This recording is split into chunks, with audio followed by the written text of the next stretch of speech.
तो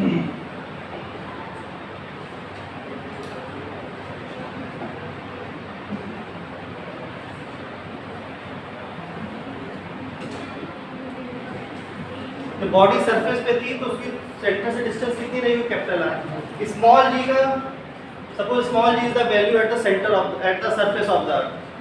small G क्या है, सरफेस पे एक्सेलरेशन ड्यू टू ग्रेविटी की वैल्यू है। फॉर्मूला क्या होगा इसका बताइए, gm/r²। अब सपोज किसी बॉडी को लिफ्ट कर दिया गया है h हाइट पे,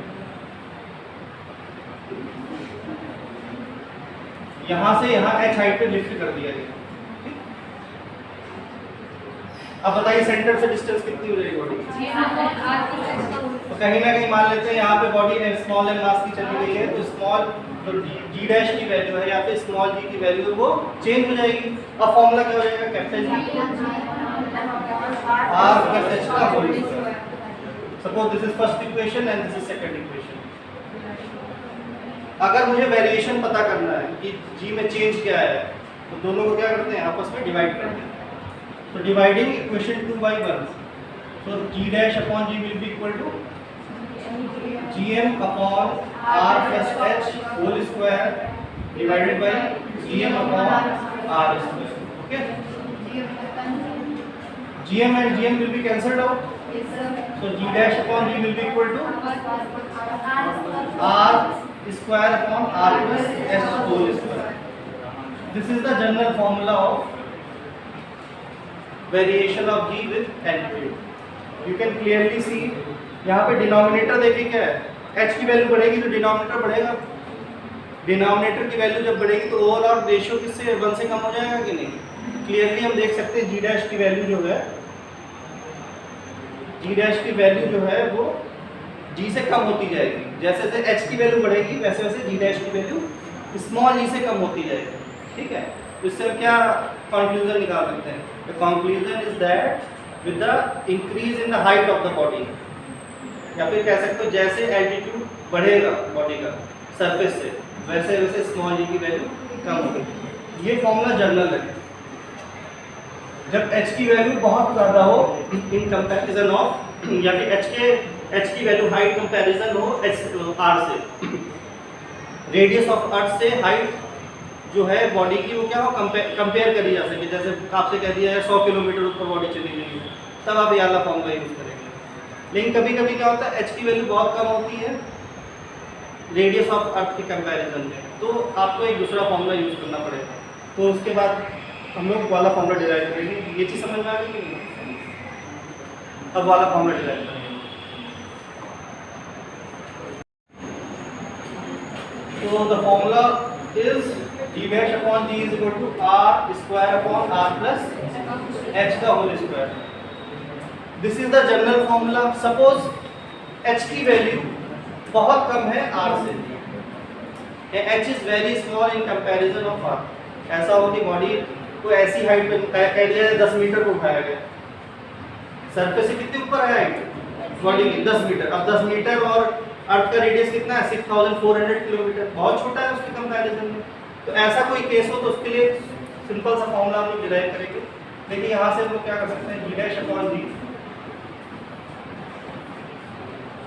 जो डिनोमिनेटर उसको ऐसे लिखा जा सकता है 1 plus h upon r whole square, ऐसे लिखा जा सकता है।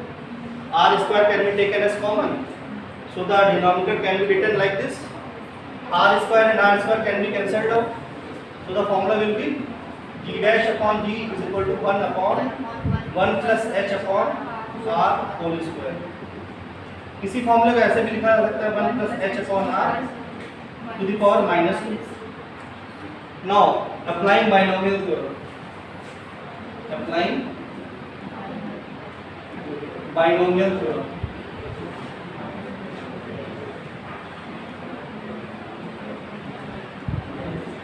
theorem अप्लाई करेंगे तो So this on expanding this term को expand करें। बाइनोमियल थ्योरम का यूज क्या है, एक्सपेंशन के लिए यूज होता है।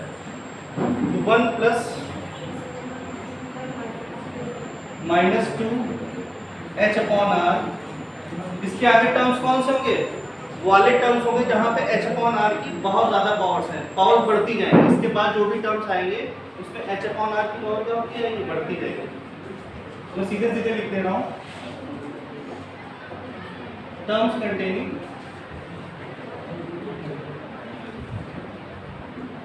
Higher power of h upon are.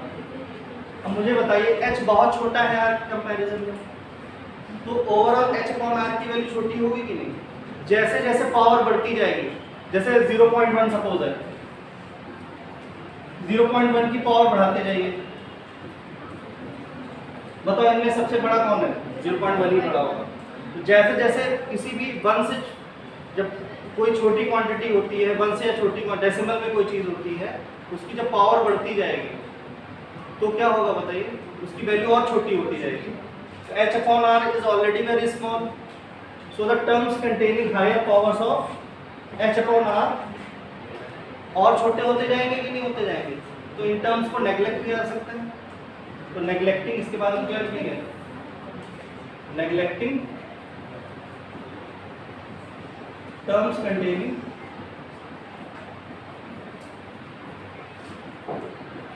Higher powers of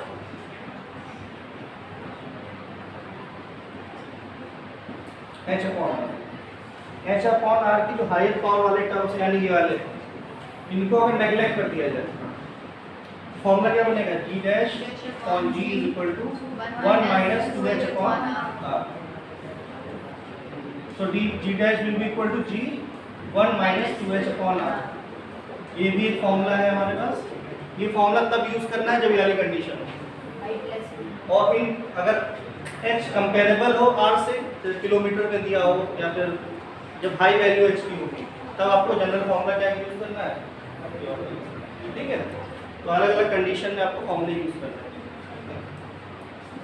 तो this is the derivation of small g with, ठीक है।